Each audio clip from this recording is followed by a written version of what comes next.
오늘 예수님의 부활의 영광에 동참할 사람이 누구겠습니까?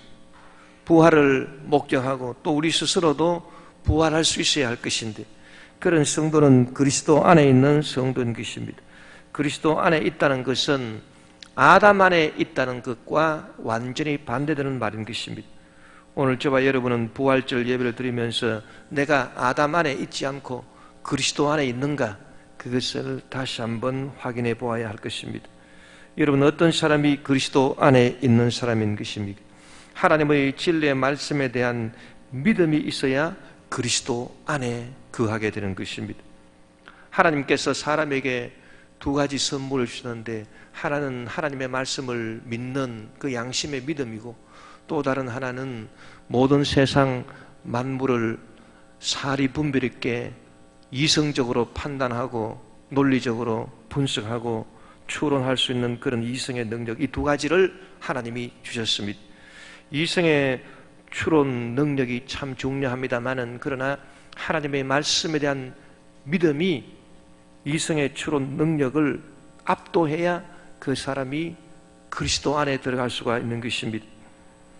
아담 안에서는 모든 사람이 죽음을 얻게 되었는데, 아담 안에 있는 사람은 첫째 아담이 그렇게 했던 것처럼 하나님 말씀에 대한 의심 안에 있었기 때문에 그들이 다 죽음에 이르게 된 것입니다.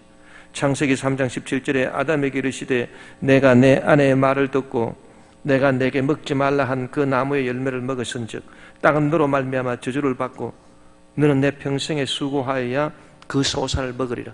그래서 하나님의 말씀을 믿는 이 믿음의 문제는 하나님의 말씀 외에 다른 말, 아내의 말이나 또 사탄의 말이나 인간의 말이나 인간의 이성의 말이나 경험의 말이나 지식의 말이나 학문의 말이나 그런 말들과 서로 비교를 하는 것입니다. 아담에게 하나님 말씀하시기를 너는 내 말을 듣는 것보다 네 아내의 말을 들었다는 것입니다. 그래서 내가 너에게 먹지 말라 한 그 나무의 열매를 먹었기 때문에 너는 죄를 짓고 타락한 것이고 땅이 너로 말미암아 저주를 받고 너는 네 평생에 수고해야 그 소산을 먹게 될 것이다. 그래서 오늘날도 아담 안에 있는 사람은 하나님의 말씀을 듣는 것보다도 이 세상 말에 더 귀를 기울이는 사람인 것입니다. 하와는 뱀이 하는 거짓말을 믿고 하나님이 하시는 진리의 말씀은 의심했습니다. 뱀이 여자에게 이르되 너희가 이 선악과를 따먹어도 결코 죽지 않는다. 하나님께서는 아담과 하와에게 말씀하시기를 너희들이 선악과를 따먹는 날에는 정녕 죽을 것이다, 그렇게 말씀했는데, 뱀은, 사탄은 여자 하와에게 너희가 결코 죽지 않는다, 너희가 선악과를 먹는 날에 너희 눈이 밝아져서 하나님같이 되어 선악을 알게 될 것을 하나님이 알기 때문에 하나님이 그런 말씀을 하신 것이다. 이렇게 거짓으로 유혹을 했습니다. 하와가 하나님의 말씀을 믿는 것보다 이 사탄의 말을 더 믿었기 때문에 선악과를 따먹고 죄를 범하게 된 것입니다. 또 아담도 하나님의 진리의 말씀을 믿는 것보다 아내의 말을 더 믿었습니다. 하나님께서는 이 선악과를 먹는 날에 정녕 죽는다, 그렇게 말씀하셨는데 아내가 그 선악과를 먹고 나도 먹었으니 당신도 먹어보라고 그렇게 자꾸 유혹을 하니 이걸 먹으면 참 좋을 것이다, 그렇게 유혹을 하니까 아담도 그 유혹에 넘어가서 하나님 말씀보다 아내의 말을 더 믿고 선악과를 먹어버리고 마는 것입니다.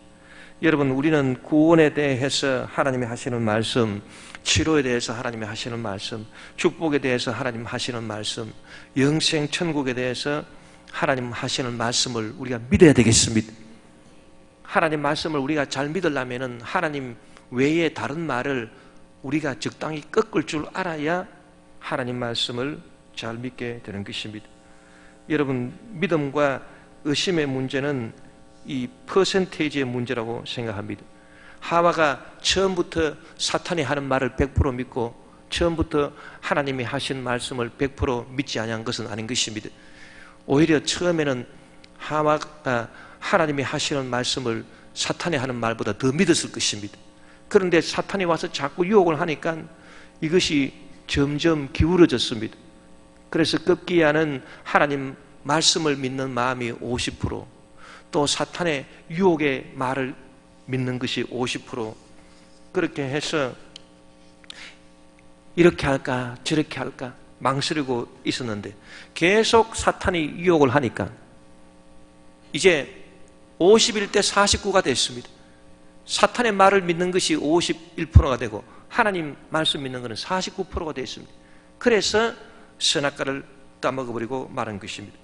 여러분, 아담도 처음부터 하나님 말씀을 전적으로 의심하고 아내 말을 믿었겠습니까? 그렇지 않습니다.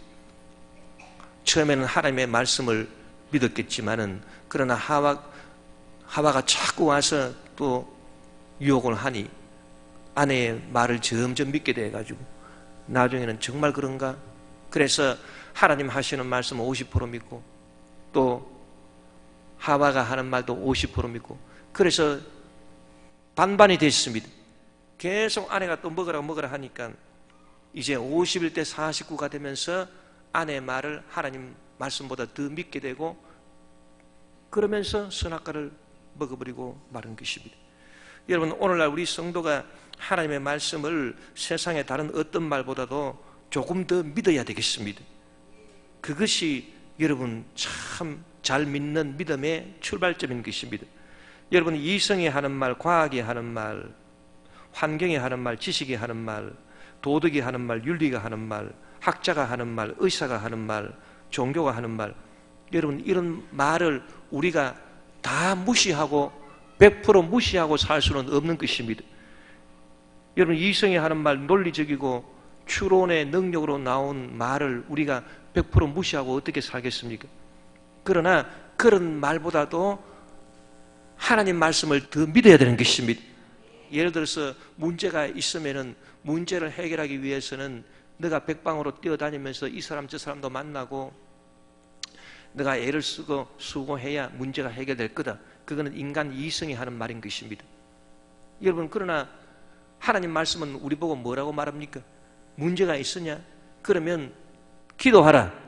걱정 근심하지 말고 기도하라고 말하는 것입니다.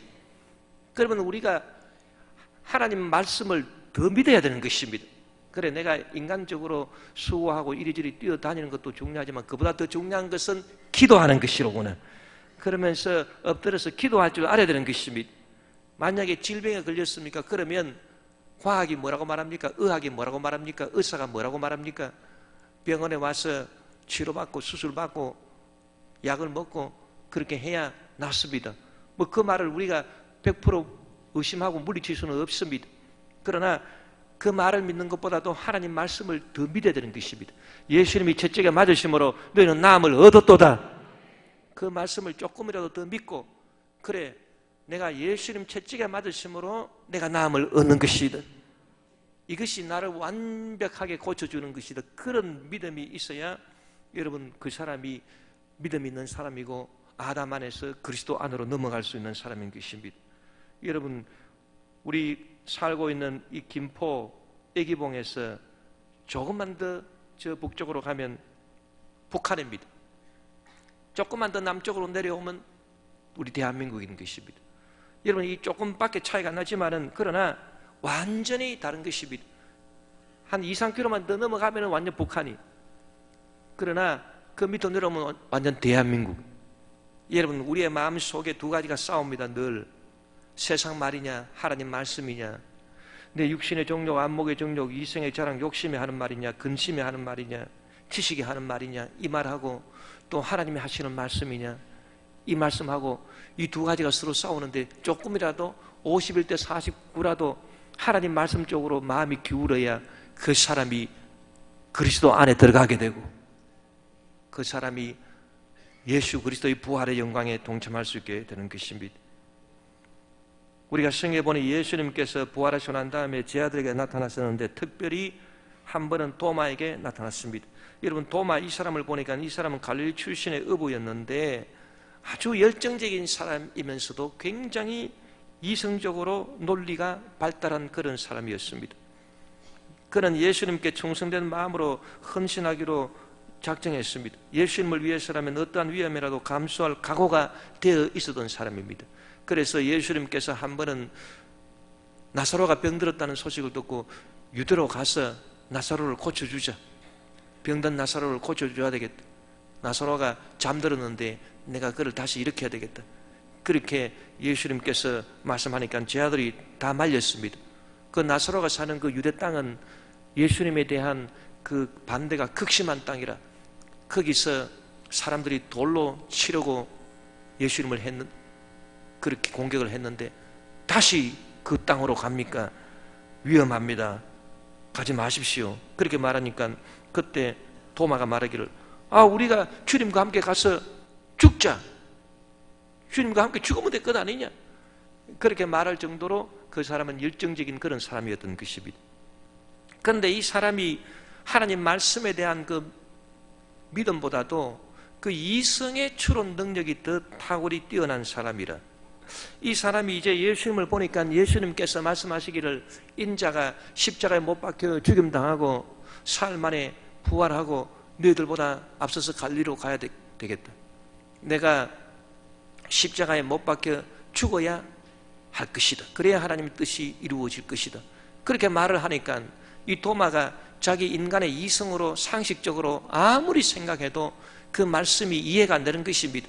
아니 세상을 구원할 구세주라면 마땅히 하늘의 권세 능력을 갖고 이 땅에 오셔서 반대하는 사람이나 그리고 모반하는 사람들을 전부 다 잡아가지고 다 무릎을 꿇게 하고 그리고 처단해버리고 반대 세력을 다 숙청하고 그리고 당신의 나라를 견고하게 탁 세워야 세상을 구원하는 것이지. 아니 죄수가 달려서 비참하게 죽어가는 그 십자가에서 주님이 달려서 죽으심으로 인류를 구원하겠다니 도대체 이게 인간 이성과 상식으로 절대 납득이 안 가는 것입니다. 그리고 또 뭐 죽었다가 다시 사흘 만에 부활해서 우리에게 오신다고? 그런 말이 어디 있느냐. 그래서 도마는 그 말을 듣고 이제 실망해서 예수님이 겟세마네 동산에서 기도하러 가실 때 그는 예수님을 떠나버리고 말은 것입니다. 예수님께서는 십자가에 못 박혀 죽으시고 사흘 만에 부활하시고 난 다음에 제 아들을 찾아오셨습니다. 도마가 없을 때 예수님이 찾아오셔서 예수님 부활하신 것을 제 아들이 다 목도를 했습니다. 제 아들은 놀래가지고 나중에 도마에게 그 말을 했습니다. 우리가 부활하신 예수님을 보았다. 그러니까 도마가 혀를 끌끌 차면서 이 사람들 다들 정신이 나갔다. 그러면서 뭐라고 말했습니까? 요한복음 20장 24절에서 29절에 보니 12제자 중에 하나로서 디두모라 불리는 도마는 예수께서 오셨을 때 함께 있지 아니한지라. 다른 제자들이 그에게 이르되 우리가 주를 보았노라 하니 도마가 이르되 내가 그의 손에 못자국을 보며 내 손가락을 그 못자국에 넣으며 내 손을 그 옆구리에 넣어보지 않고는 믿지 아니하겠노라. 여러분 이 도마가 얼마나 논리적으로 이성적으로 상식적으로 따지는 사람인지 부활하신 예수님을 내 눈으로 보기만 해도 그거로는 부족하다. 보는 것만으로는 부족하다. 그럼 뭐냐? 내 손가락을 예수님 그 못자국 난 손가락에 한번 넣어봐야 되겠다. 예수님 십자가에 못 박혔을 때 분명히 자국이 있을 테니 그리고 내 손을 예수님 십자가에 못 박히실 때 옆구리에 창에 찔렸으니 그 옆구리도 한번 넣어봐야 되겠다. 그래야 내가 믿겠노라. 얼마나 이성적으로 논리적으로 따지는 사람인지 이 도마가 그렇게 말한 것입니다. 8일을 지나서 제 아들이 다시 집안에 있을 때 도마도 함께 있고 문들이 닫혔는데 예수께서 오사 가운데 서서 이르시되 너에게 평강이 있을지어다 하시고 도마에게 이르시되 내 손가락을 이리 내밀어 내 손을 보고 네 손을 내밀어 내 옆구리에 넣어보라. 그래야 믿음 없는 자가 되지 말고 믿는 자가 되라.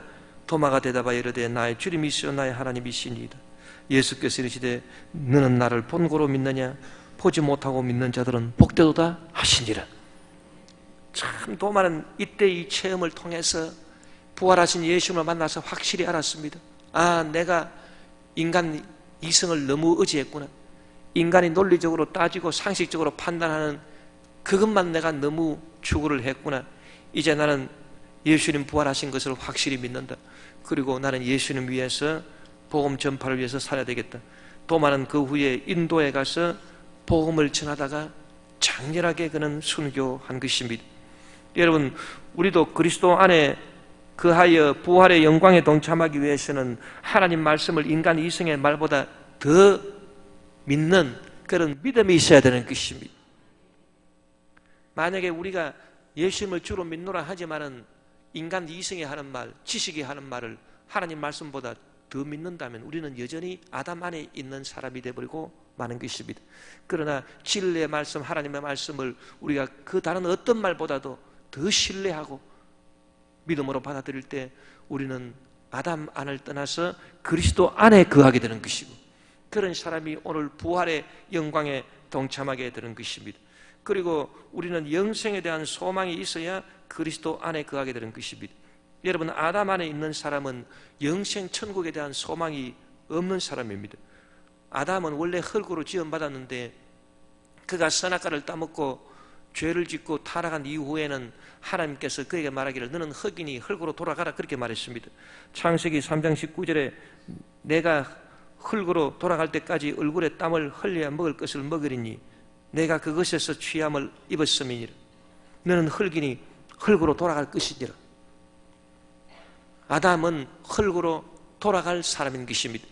그래서 아담 안에 있는 사람은 영생 천국에 대한 소망이 없습니다. 그저 이 땅에서 잘 먹고 잘 살다가 때가 돼서 이제 늙어서 죽으면 그만이다. 그러니 내가 이 땅에 사는 동안에 어찌하든지 잘 먹고 잘 살아야 되겠다. 만약에 예수 믿는 사람이라 하더라도 뭐 죽으면 그만인데 뭐 영생에 대한 소망이 뭐냐, 뭐 죽으면 그만이다. 천국에서 멸류관을 받는다고? 아마 그것보다는 내가 지금 잘 먹고 잘 사는 일에 더 관심이 많다. 나는 지금 당장 잘 먹고 잘 살아야 되겠다.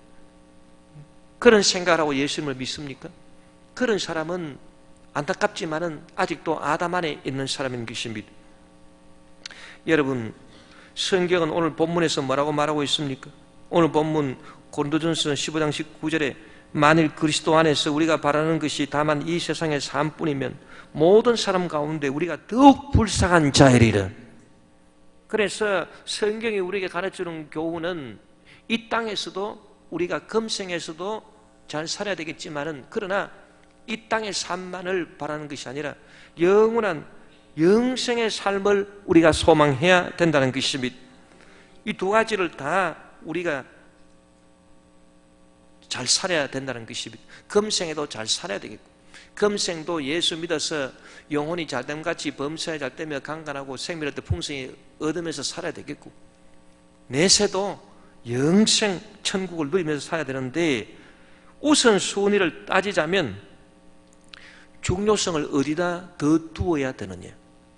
아까 우리가 나눈 말씀 가운데 사람의 말, 인간의 말, 지식의 말, 이성의 말, 과학의 말, 의학의 말, 그런 걸 믿는 것보다 하나님 말씀을 우리가 더 믿어야 되듯이 여러분 중요성을 어디에 두어야 되겠습니까? 그러면 우선순위는 분명합니다. 그것은 지금 이 땅에서 잘 먹고 잘 사는 일보다 영원한 영생을 얻고 천국에서 생명의 멸류관을 얻는 일에 우리의 주안점이 두어져야 되는 것입니다. 거기에 좀 더 가치를 우리가 두어야 하는 것입니다. 빌립보서 3장 20절에 그러나 우리의 시민권은 하늘에 있는지라 거기로부터 구원하는 자 곧 주 예수 그리스도를 기다린다고 말하는 것입니다. 여러분, 이것이 성도의 합당한 자세인 것입니다. 지금 당장 먹고 사는 일도 중요하고 그 일을 위해서 기도하는 것도 중요하지만 그보다는 조금 더 영생을 얻는 일에 주목하고 영생의 소망을 가지고 하늘로부터 재림하시는 그리스도를 기다리는 일에 충실하고 그리고 천국에서 영원한 멸류관을 받는 일에 더 우리가 관심을 기울여야 우리가 아담 안에서 그리스도 안으로 옮기게 되는 것입니다. 찬송가에도 보니 잠시 동안 세상에 살면서 항상 찬송 부르다가 날이 저물어 오라 하시면 영광 중에 나아가리. 열린 천국문 내가 들어가 세상 짐을 내려놓고 빛난 멸류관 받아 쓰고서 주와 함께 다스리리. 여러분, 그런 영생의 소망이 있으십니까? 그러면 오늘 저와 여러분은 그리스도 안에 들어갈 수가 있는 것입니다. 이것이 그 나라와 그의 의를 먼저 구하는 일인 것입니다. 오늘날 십자가의 원수로 사는 사람은 믿는 사람이든 믿지 않는 사람이든 이 땅의 일만 생각하며 사는 사람이라고 성경은 말하고 있습니다. 빌립보서 3장 18절 19절에 내가 여러 번 너에게 말하였거니와 이제도 눈물을 흘리며 말하노니 여러 사람들이 그리스도의 십자가의 원수로 행하느니라. 그들의 마침은 멸망이요 그들의 신은 배요 그 영광은 그들의 부끄러움에 있고 땅의 일을 생각하는지라. 그래서 땅의 일만을 생각하는 사람은 믿는 사람이든 안 믿는 사람이든 다 본질적으로는 십자가의 원수로 행하는 사람이라 그 말인 것입니다.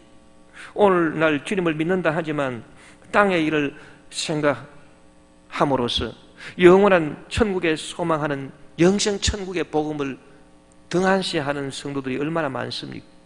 그런 성도들은 안타깝지만 아담 안에 있는 성도인 것입니다. 육적인 그리스도인 것입니다. 저와 여러분은 이 땅에서 삶도 중요하지만 그리스도 안에 거하는 영적인 성도가 되시고 그리스도 안에서 부활의 영광을 체험하는 저와 여러분 되시기를 바랍니다. 그리스도 안에 거할 때 오히려 이 땅의 삶도 더 잘되는 법인 것입니다. 그와 같은 축복을 받게 되시기를 바랍니다. 또 그리스도 안에 거하는 사람은 성령의 살리는 영으로 살기를 간절히 바랄 때 그리스도 안에 거하게 되는 것입니다.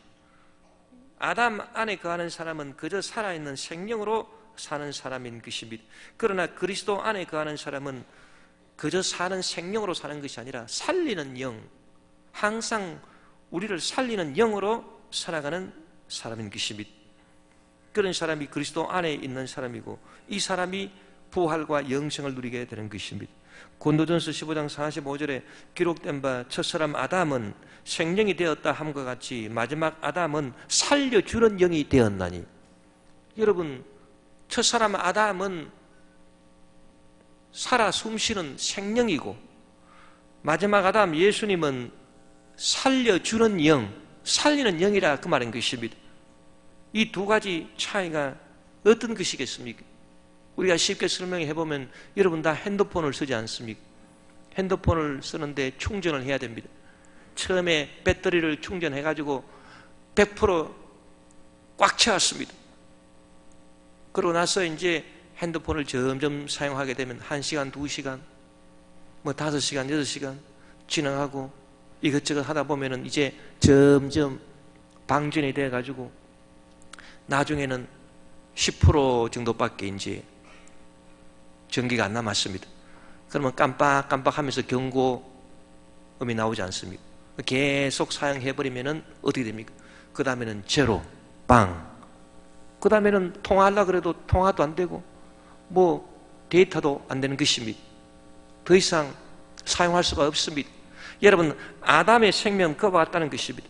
첫사람 아담은 그런 생명으로서 지음을 받아서 이 살지만 아담 안에 있는 사람은 이제 다 흙으로 돌아가는 그런 운명을 갖고 있기 때문에 이제 점점 배터리 방전되듯이 점점 기운이 사라지면 나중에 늙어서 다 죽어서 한 줌의 흙으로 돌아가 버리고 마는 것입니다.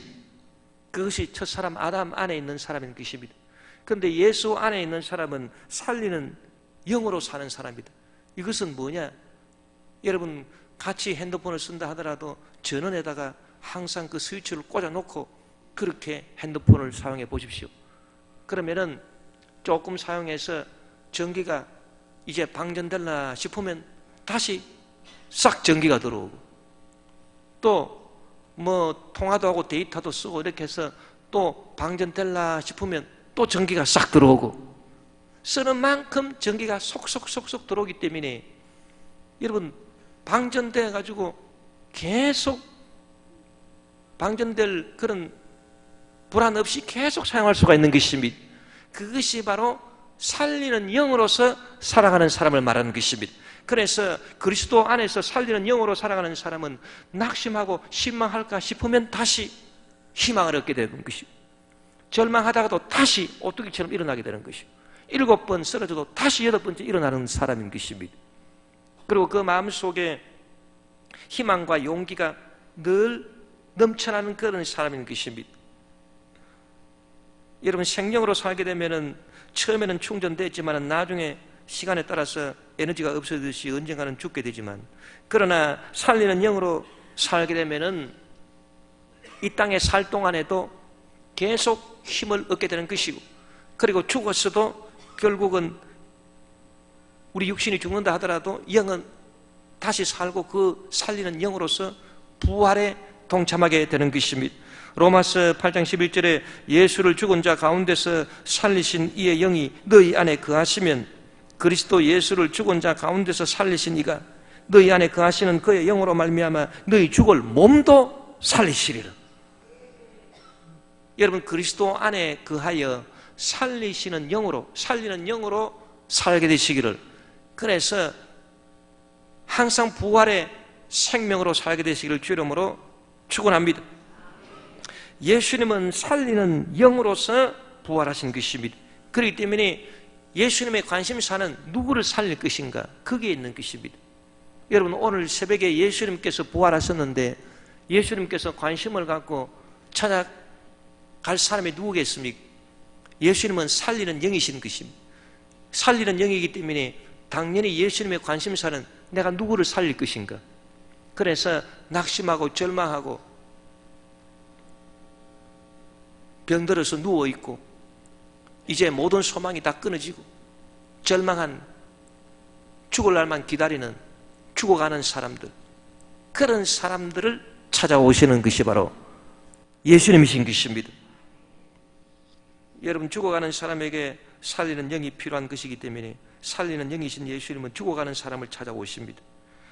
우리는 비록 죽어갈 때라도 주님, 내가 죽어가고 있으니 살리는 영으로 부활하신 주님, 지금 나를 찾아오시옵소서.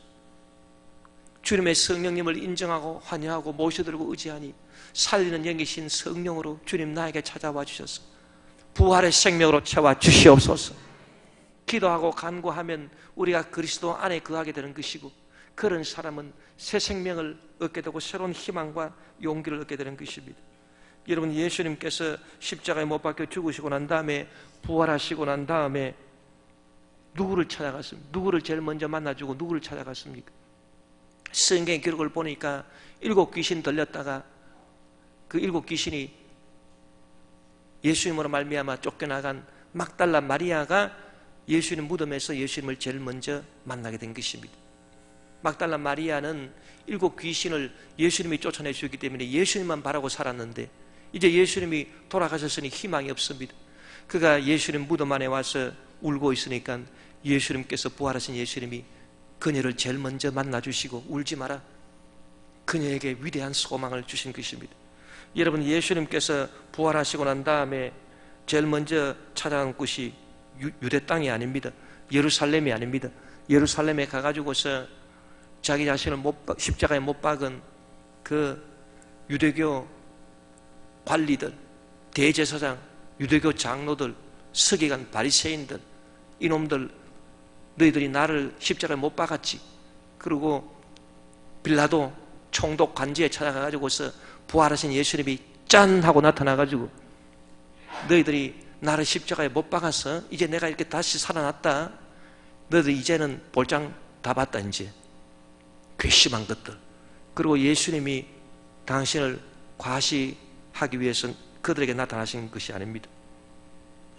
또 당신을 십자가에 못 박은 그런 원수들에 대해서 보복하기 위해서 예수님께서 시장 한가운데 나타나가지고, 너희들이 나를 못 박고 조롱하지 않았느니, 그러나 나는 이렇게 살아있다.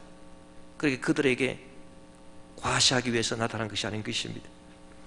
예수님은 그 대신에 실망하고 낙심하고 이제 살리는 영의 역사가 간절히 필요한 제자들을 찾아가신 것입니다.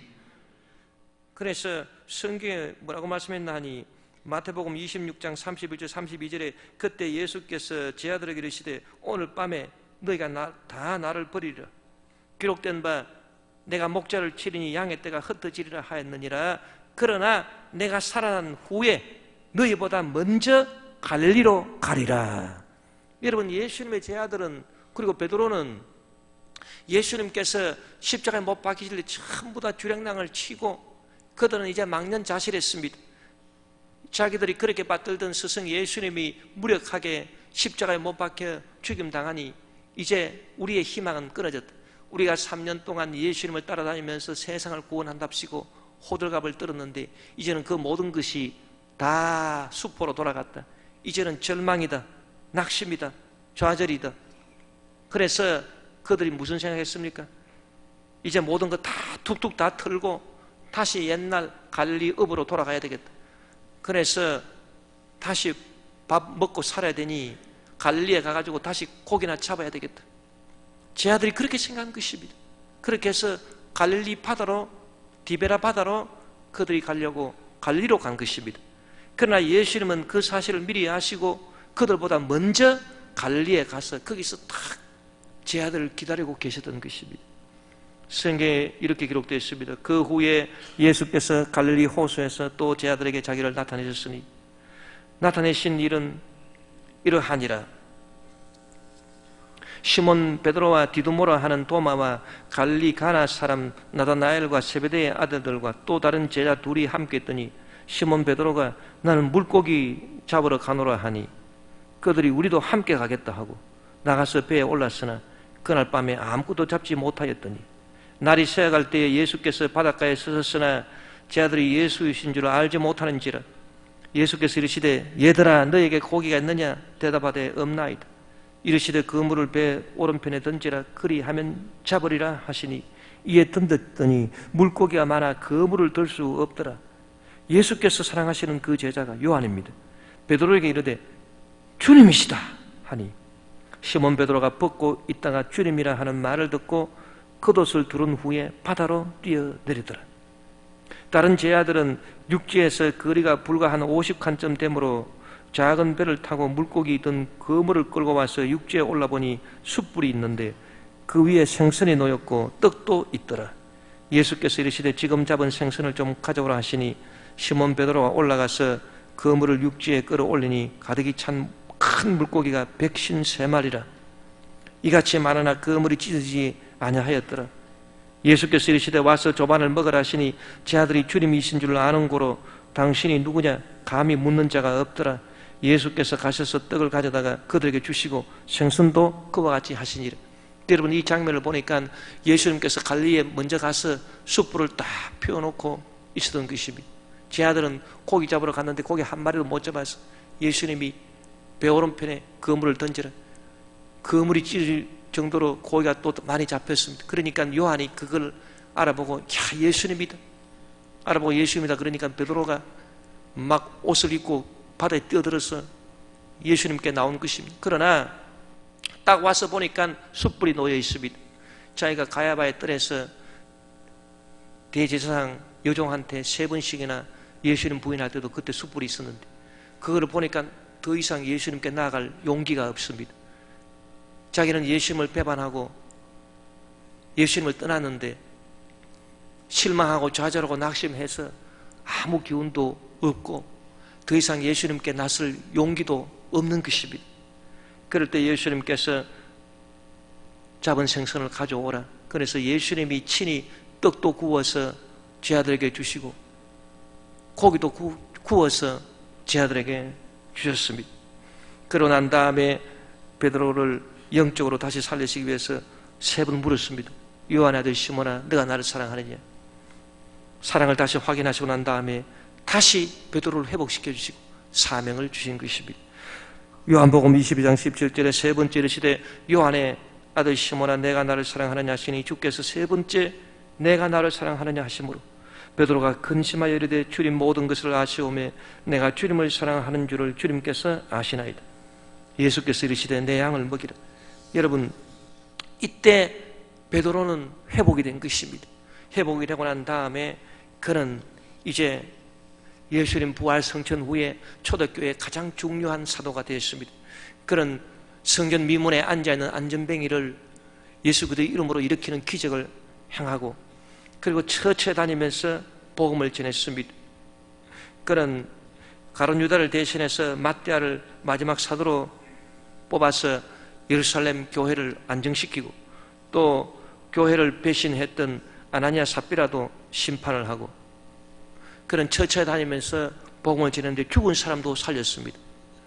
그가 요빠에 다비다라 하는 여제자가 숨을 거두었을 때 베드로는 룻다에 있었는데 사람들이 베드로가 룻다에 있다라고 하는 걸 알고 사람들을 보내서 우리가 평소에 사랑하고 존경하던 다비다가 죽었으니 와서 좀 봐주십시오.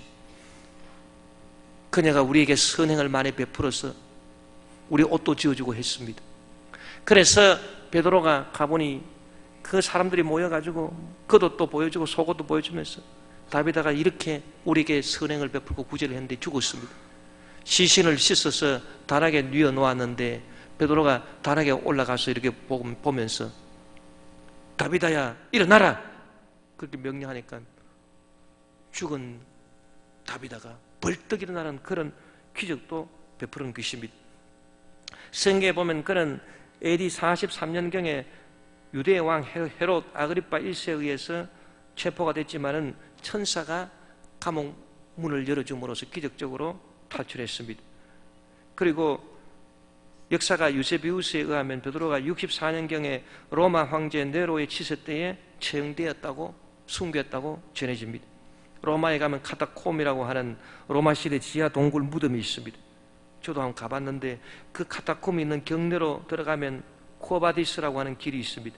전성에 따르면 베드로가 네로 황제의 가혹한 박해를 피해서 로마를 떠나는 도중에 앞비아 길에서 마주오시는 예수님을 만났습니다. 베드로가 예수님 보고 주여 어디로 가시나이까? 쿠어바디스 도미네라고 물었습니다. 그럴 때 예수님은 너가 버리고 가는 십자가를 내가 다시 한번 지러 로마로 들어가는 길이다. 그렇게 대답을 하셨습니다.